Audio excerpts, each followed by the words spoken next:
মৰমৰ ছাত্ৰ-ছাত্ৰীসকল, আজি হৈ যোৱা মেট্ৰিক ফাইনেল পৰীক্ষাৰ আছামিজৰ কুৱেশ্যন পেপাৰটো মই সলভ কৰি দিছোঁ। তোমালোকে চাবা কোনে কেনেকুৱা ধৰণৰ এনসাৰ কৰিছে, কিমান নম্বৰ পাবা, তোমালোকে মিলাই চাব পাৰিবা আৰু চাই লৈ তাৰপিছত আন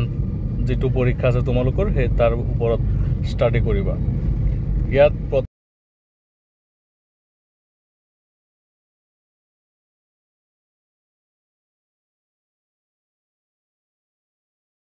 প্ৰথমে তোমালোকক যিবিলাক কুৱেশ্যন দিয়া হৈছে গ্ৰুপ 8 এইবিলাক ক্ৰজৰ পৰা আহিছে আৰু সেইবিলাক তোমালোকে দিছে। ইয়াত এজন উদ্যোগী অৰ্থাৎ এন্টাৰপ্ৰেনিয়ৰ আৰু কৰ্মহীন নিবনুৱাৰ মাজত থকা ক্ষুদ্ৰ পাৰ্থক্য কি, এইটো তোমালোকে পাইছে এই কিতাপত। উদ্যোগী হও আহা চেপ্টাৰৰ পৰা দিয়া হৈছে। অজান্তাৰ ছবিবোৰত প্ৰকাশ পোৱা বাপ বস্তু দুটা কি কি, এইটো ভাৰতীয় সংস্কৃতি নামৰ চেপ্টাৰৰ পৰা দিয়া হৈছে। তাৰপিছত 2 নম্বৰত দিছে চমু উত্তৰ লিখা যিকোনো দুটা। এজন সফল উদ্যোগী হ'বলৈ কি কি গুণৰ প্ৰয়োজন, এইটো উদ্যোগী হও আহা চেপ্টাৰৰ পৰা দিছে। আৰ্টৰ বিপৰীত পন্থা দুটা কি কি, এইটো ভাৰতীয় সংস্কৃতি নামৰ চেপ্টাৰত আছে। সকলো আৰ্টৰ মূলতে দুটা বিপৰীত পন্থাই কাম কৰে, তাৰ পৰা দিছে। তাৰপিছত 9 নম্বৰত দিছে চাহ উদ্যোগৰ কৰ্মীসকল কোন, তেওঁলোক ক'ৰ পৰা অসমলৈ আহিছিল, এইটো অসমৰ জনগোষ্ঠীৰ গাঁথনি আৰু সংস্কৃতি আব্দুল সাত্তাৰ দেৱে লিখা চেপ্টাৰৰ পৰা দিয়া হৈছে। 3 নম্বৰত দিছে উদ্যোগী পুৰুষ সিংহৰ সমান এলেহুৱা কাপুৰুষৰ নিচান, শিক্ষকগৰাকীয়ে কিয় এইদৰে ক'লে পাঠৰ সহায়ত বুজাই লিখা, এইটো উদ্যোগী হও আহা চেপ্টাৰৰ পৰা দিয়া হৈছে। নাইবা বিশেষ এটা উদ্যোগিক আবেষ্টনীৰ মাজত বসবাস কৰিবলৈ লোৱা কাৰণেও থলুৱা সংস্কৃতিৰ পৰা আঁতৰি পৰিল। ইয়াত কি উদ্যোগিক আবেষ্টনীৰ কথা উল্লেখ কৰিছে আৰু কোনে কিহৰ বাবে আঁতৰি পৰাৰ কথা কৈছে, পাঠৰ আলমত বুজাই লিখা। এইটো অসমৰ জনগোষ্ঠীৰ গাঁথনি আৰু সংস্কৃতি নামৰ চেপ্টাৰৰ পৰা দিয়া হৈছে। পাঠভিত্তিক কুৱেশ্যন তোমালোকে চাই ল'বা আৰু যদি এনসাৰ লাগে কমেণ্ট কৰিবা, মই দি দিব পাৰিম। মই ইয়াত গ্ৰামাৰ ছেকশ্যনখিনিহে সলভ কৰি দিম তোমালোকক এতিয়াই, আৰু বাকী চেপ্টাৰৰ কুৱেশ্যনবিলাক চেপ্টাৰৰ নাম কৈ দি আছোঁ, তোমালোকে চাই ল'ব পাৰিবা। অতি চমু প্ৰশ্ন দিয়া হৈছে কুঁৱলীৰ অন্তৰংগ বান্ধৱীৰ নাম কি, তোমালোকে পাইছা, এইটো ইণ্টাৰনেটৰ তিতামিঠা নামৰ চেপ্টাৰৰ পৰা দিয়া হৈছে। হস্পিটালৰ বিচনাত শুই থাকোঁতে অৰুণিমাৰ মনত কি সপোনে তীব্ৰ ৰূপ লৈছিল, এইটো অৰুণিমা সিনহা নামৰ পাঠৰ পৰা দিয়া হৈছে। তাৰ 5 নম্বৰত দিছে চমু উত্তৰ লিখা। ইমানখিনিলৈ আহি আৰু উভতি যোৱাৰ প্ৰশ্ন নুঠে, যি হয় দেখা যাব। কথাষাৰৰ বক্তা কোন, কাক উদ্দেশ্য কৰি বক্তাই কিয় কথাষাৰ কৈছিল, এইটো অৰুণিমা সিনহা পাঠৰ পৰা লোৱা হৈছে। তোমালোকে চেপ্টাৰটোত পাইছা অৰুণিমা সিনহাই যেতিয়া লাডাখত থকা শৃংগ বগাবলৈ গৈছিল আৰু বহুখিনি ওপৰলৈ যোৱাৰ পিছত তেওঁলোক যেতিয়া উভতি আহিবলগীয়া হৈছিল, মানে উভতি অহাৰ সিদ্ধান্ত লৈছিল, তেতিয়া অৰুণিমা সিনহাই তেওঁৰ লগত যোৱা লোকসকলক কৈছিল এই কথাষাৰ। তোমালোকে ব্যাখ্যা কৰি লিখিব লাগিব পৰীক্ষাত। তলৰ যিকোনো এটা প্ৰশ্নৰ উত্তৰ লিখা। এটা কথাই কুঁৱলীৰ মনত শংকাৰ সৃষ্টি কৰিলে, কি কথাই কুঁৱলীৰ মনত শংকাৰ সৃষ্টি কৰিলে, পাঠটোৰ আধাৰত বুজাই লিখা। এইটো ইণ্টাৰনেটৰ তিতামিঠা নামৰ চেপ্টাৰৰ পৰা দিয়া হৈছে। অৰুণিমা সিনহাৰ এভাৰেষ্ট অভিযান বৰ্ণনা কৰা। পাঠভিত্তিক কুৱেশ্যন অৰুণিমা সিনহাৰ পৰা আহিছে। অতি চমু উত্তৰ লিখা। অৰণ্য যাত্ৰাৰ দলটোৰ দলপতি হিচাপে কাক দায়িত্ব দিয়া হৈছিল, এইটো অৰণ্য যাত্ৰাৰ পৰা আহিছে। ইৰাণে কেতিয়া ইছলামিক গণতন্ত্ৰ হিচাপে স্বীকৃতি লাভ কৰিছিল, এইটো পাৰস্যত এবুমুখী নামৰ চেপ্টাৰৰ পৰা আহিছে। তাৰপিছত 8 নম্বৰত চমু উত্তৰ লিখা। প্ৰকৃতিৰ কোনবোৰ সুন্দৰ নিয়মে প্ৰাহীক আকৃষ্ট কৰে, এইটো অৰণ্য যাত্ৰা চেপ্টাৰৰ পৰা আহিছে। পাঠভিত্তিক কুৱেশ্যন আছে, তোমালোকে চাই ল'বা। 9 নম্বৰত দিয়া হৈছে অ বাইদেউহঁত আমাক বচোৱা, কোনে কাক বাইদেউহঁত বুলি সম্বোধন কৰি বচাবলৈ কিয় অনুৰোধ কৰিছিল,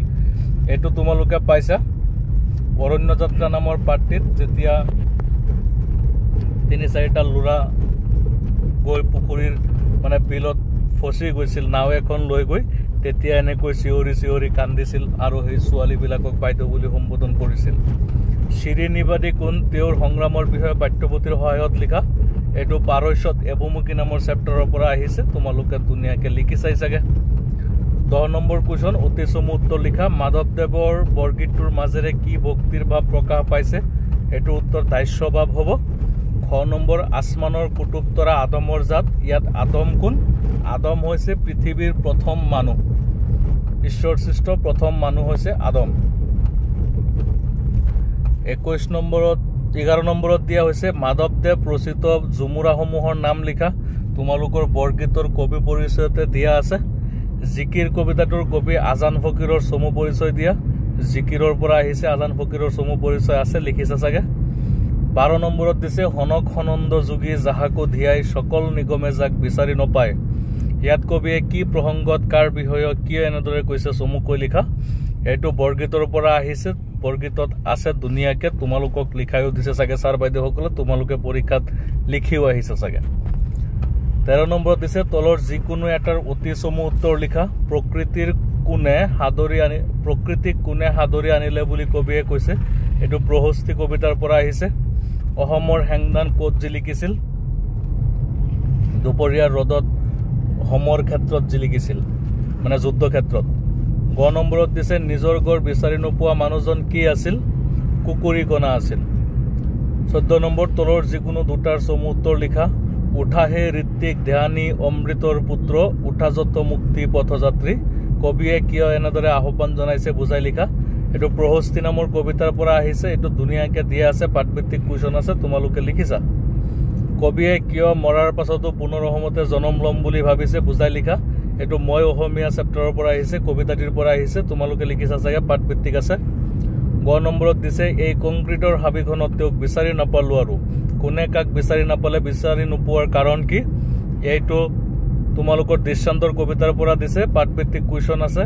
ব্যাখ্যাটো আছে তোমালোকে লিখিছা চাগে 15 নম্বৰত দিছে উত্তৰ লিখা প্ৰহস্তি কবিতাটোৰ প্ৰকৃতিৰ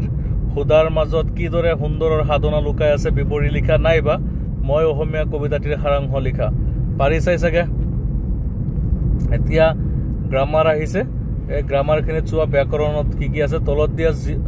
তলৰ যিকোনো এটাৰ বেয়া বাক্য সহ সমাহৰ নাম লিখা পঞ্চ নদীৰ সমাহাৰ কীট পতংগ কীট আৰু পতংগ বনভোজ গতিকে বেয়া বাক্য মই কৈ দিছো কি সমা হ'ব তোমালোকে কমেন্ট কৰিবা মই এটো কৈ নিদিও একেবাৰে সহজ মই বেয়া বাক্য কৈ দিছো 6 নম্বৰ তলৰ যিকোনো এটা শব্দৰ সন্ধি ভাঙা ইত্যাদি হ'ব ইতি যোগ আদি উল্লেখ উৎযোগ লেখ সংহাৰ সমযোগ হাৰ সংহাৰ গ তলত দিয়া বাক্যটি মিশ্ৰ বাক্যলৈ পৰিৱৰ্তন কৰা মিছা কোৱাজনক সকলোৱে বেয়া পায় না যিজন লোকে মিছা কয় তেওঁক সকলোৱে বেয়া পায় তলত দিয়া যিকোনো এটা শব্দৰ মূৰ্ধন্য বা মূৰ্ধন্য হ হোৱাৰ কাৰণ লিখা উত্তৰায়ণ এইটো হ'ব উত্তৰ শব্দৰ লগত অয়ন শব্দ যোগ হলে অয়নৰ দন্তন্য মূৰ্ধন্য হয় কণ্টক ট বৰ্গৰ আখৰৰ লগত যুক্ত হোৱা দন্তন্য মূৰ্ধন্য হয় সুহমা সু উপসৰ্গৰ লগত সমযোগ হলে দন্ত হ মূৰ্ধন্য হ হয় উংগনমৰ যথাস্থানত জ্যোতি চিহ্ন বহুৱা দেউতাকে ছোৱালীজনীক সুধিলে কমা ঊৰ্ধ্বকমা আজি তুমি কি কৰিবা কুৱেশ্যন মাৰ্ক তাৰ পিছত আকৌ ঊৰ্ধ্বকমা ক্লোজ কৰিবা তলৰ যিকোনো এটাৰ অৰ্থ প্ৰকাশ হোৱাকৈ এটি বাক্য ৰচনা কৰা গাখীৰত মহৰ খুঁটি এটো অৰ্থ হৈছে অতি সুখ মানে অতি বেছি সুখ টুপাই বুৰমাৰ দূৰতে বিদুৰ হোৱা এইকেইটা বাক্য ৰচনা কৰিবা তলৰ যিকোনো এটা শব্দৰ বিপৰীতাৰ্থক শব্দ লিখা বিস্তৃত সংকীৰ্ণ সুখ্যাতি কুখ্যাতি এটা শব্দত প্ৰকাশ কৰা যিকোনো এটা যি আগে হোৱা নাই এটো হ'ব অভূতপূৰ্ব গৰৈ মাছৰ সৰু পোৱালি এটো তোমালোকে কমেন্ট কৰিবাচোন আনৰ দুখ দেখা স্বভাৱ অহুয়া এটো অহুয়া জ নম্বৰ তলত দিয়া যিকোনো এটা শব্দৰ প্ৰত্যয় ভাঙি দেখুৱা কলপতিয়া তাৰ পিছত আছে লাজুৱা মৰমিয়াল মৰমযোগ ইয়াল মৰমিয়াল তলৰ যিকোনো এটা সমাৰ্থক শব্দ লিখা নবীন মানে আধুনিক নতুন বিপদ আপদ কটকি তোমালোকে কমেন্ট কৰিবা তলত যিকোনো এটা প্ৰশ্নৰ উত্তৰ লিখা ভাৱ সম্প্ৰসাৰণ কৰা চুৰ গলে বুদ্ধি বৰষুণ গলে জাপি পাৰিছাই চাগে নহলে ইয়াত দিয়া হৈছে তোমাৰ বিদ্যালয়ৰ ছাত্ৰ ছাত্ৰীসকলৰ খেলা ধূলাৰ কাৰণে খেলৰ অধিক সামগ্ৰী বিচাৰি তুমি খেল বিভাগৰ সম্পাদক হিচাপে বিদ্যালয়ৰ প্ৰধানলৈ এখন আবেদন পত্ৰ লিখা বা তোমাৰ অঞ্চলত বানপানীৰ বাবে বিদ্যালয়সমূহৰ শ্ৰেণীকোঠা ডেস্ক বেঞ্চ আদি নষ্ট হোৱাত সেইবোৰৰ মেৰামতিৰ কাৰণে চৰকাৰৰ দৃষ্টি আকৰ্ষণ কৰি বাতৰি কাকতৰ সম্পাদকলৈ এখন প্ৰতিবেদন লিখা পাৰিবা এইবিলাক তাৰপিছত ৰচনা আহিছে তলৰ যিকোনো এটা বিষয়ৰ ওপৰত ৰচনা লিখিব লাগে আৰম্ভণি দিছে পৰ্যটক অসমৰ পৰ্যটন উদ্যোগ তোমাৰ প্ৰিয় গ্ৰন্থ বিজ্ঞানৰ অৱদান এইকেইটা তোমালোকে লিখিছা চাগে তাৰপিছত তোমালোকৰ ৰেপিটেটৰৰ পৰা দিছে বৈচিত্ৰ্যময় অসম নামৰ দুটা পাঠত সন্নিৱিষ্ট অসমৰ যিকোনো দুটা জনগোষ্ঠীৰ বিশেষভাৱে বৰঙণি যোগোৱা একোজনকৈ ব্যক্তিৰ বিষয়ে চমুটোকা লিখা আৰু এটা দিছে তোমাৰ দুটা পাঠত সন্নিৱিষ্ট অসমৰ যিকোনো দুটা জনগোষ্ঠীৰ উৎসৱ পাৰ্বণ সম্পৰ্কে চমুকৈ লিখা তাৰপিছত খ বিভাগত দিছে তলৰ যিকোনো এটাৰ অতি চমু উত্তৰ লিখা বট্টদেৱৰ সম্পূৰ্ণ নাম কি পাইছাই তোমালোকে হেমচন্দ্ৰ গোস্বামীৰ প্ৰথম অসমীয়া সনেটটোৰ নাম কি এইটো হ'ব প্ৰিয়তমাৰ চিঠি 22 নম্বৰ কুৰুক্ষেত্ৰ ৰণৰ আৰম্ভণিতে কৃষ্ণ অৰ্জুন ভীম আৰু যুধিষ্ঠিৰে বজোৱা শংখকেইটাৰ নাম লিখা চেপ্টাৰত ধুনীয়াকৈ দিয়া আছে পাঠভিত্তিক কুৱেশ্যন আৰ্য শিক্ষাৰ কলাবিদ্যা কিমানটি প্ৰাচীন ভাৰতৰ বিদ্যালয়সমূহত আৰ্য শিক্ষাৰ কলাবিদ্যা শিকোৱা যিকোনো দুটা বিভাগৰ নাম লিখা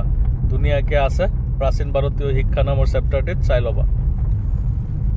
উত্তৰ লিখা যুদ্ধত স্বজন বদে কিছু ফলক নেদেখো বিজয়কো আকাংক্ষা নকৰোঁ ৰাজ্যক ইচ্ছা নকৰোঁ ইচ্ছা নাই সুখক নাবাঞ্চো কথাষাৰ কোনে কেতিয়া কাৰ আগত কৈছিল তোমাৰ নিজৰ ভাষাত লিখা বিহাত যুগ নামৰ পাঠৰ পৰা আহিছে অৰ্জুনে শ্ৰীকৃষ্ণৰ আগত কৈছিল কিয় কৈছিল ধুনীয়াকৈ ব্যাখ্যা কৰা আছে তোমালোকে চাবা নাইবা আজিকালিৰ শিক্ষাৰ লগত প্ৰাচীন কালৰ ভাৰতৰ শিক্ষাৰ মূল পাৰ্থক্যৰ কথা বহলাই লিখা এইটো ধুনীয়াকৈ আছে অতি চমু উত্তৰ দিয়া দেৱতাসকলক অমৃত খুৱাবলৈ কৃষ্ণই কি ৰূপ ধাৰণ কৰিছিল মোহিনী ৰূপ ধাৰণ কৰিছিল কোন চনত অম্বিকাগিৰি ৰায়চৌধুৰী অসম সাহিত্য সভাৰ সভাপতি আছিল এইটো কবি পৰিচয়ত পাই যাবা 25 নম্বৰ এবে হ'ল তোৰ সময় হবৰ জাতিৰ জাৰুদাৰ যে বাই কথাফাকি উল্লেখ কৰা জাতিৰ জাৰুদাৰ মানে কি চমুকৈ লিখা এইটো ধৰ জাৰু ধৰ বাই নামৰ কবিতাৰ পৰা দিয়া হৈছে লিখিছা চাগে তাৰ পিছত দিছে তলত দিয়া প্ৰশ্ন উত্তৰ লিখা কাটতে বুটতে পেটাৰী বান্ধনতে দনত লাগিবে জুই ইয়াত কোনে কিয় দনত জুই লগাৰ লাগিব বুলি কৈছে নাইবা ধৰ জাৰু ধৰ বাই কবিতাটিৰ মূল ভাৱ লিখা প্ৰথমটো কানাইৰ চাতুৰীৰ পৰা দিয়া হৈছে কৃষ্ণই মাকক কৈছিল কিয় কৈছিল ধুনীয়াকৈ কবিতাত বৰ্ণনা আছে তলৰ বাক্যটি শুদ্ধকৈ লিখা মই যোৱাকালি বৰপেটালৈ গৈছিলোঁ এইটো হ'ব মই কালি বৰপেটালৈ গৈছিলোঁ উপসৰ্গ ব্যৱহাৰ কৰি এটা শুদ্ধ বাক্য লিখা এটা উপসৰ্গ ব্যৱহাৰ কৰি তোমালোকে লিখিবা পৰা অপ উপ এইবিলাক আছে নহয় তাৰ পৰা খালী ঠাইত উপযুক্ত অনুসৰ্গ বহুৱা তুমি বৰষুণতে গলা চাগে হবলাও লিখিব পাৰিবা তলত দিয়া যিকোনো এটা সমাৰ্থক শব্দ লিখা উপাসনা প্ৰাৰ্থনা অনন্তকাল চিৰকাল তলত দিয়া যিকোনো এটা শব্দৰ আধুনিক ৰূপ লিখা আসি মানে আহি পোহাইলো পোৱালে তলত দিয়া যিকোনো দুটা ছন্দৰ সূত্ৰ লিখি উদাহৰণ দিয়া লেচেৰি কুহুমমালা জোনা এইকেইটা তোমালোকে চাগে লিখিছা এইখিনি তোমালোকৰ কুৱেশ্যন পেপাৰ আছিল এইখিনিৰ পৰা তোমালোক সকলোৱে ভালকৈ কুৱেশ্যন ইমান টাফ হোৱা নাই সহজে আহিছে তোমালোকে ভালকৈ চাগে পৰীক্ষা দিব পাৰিছা গতিকে পৰৱৰ্তী যিটো সাবজেক্টৰ পৰীক্ষা আছে তাৰ কাৰণে প্ৰস্তুতি লোৱা শুভেচ্ছা থাকিল ধন্যবাদ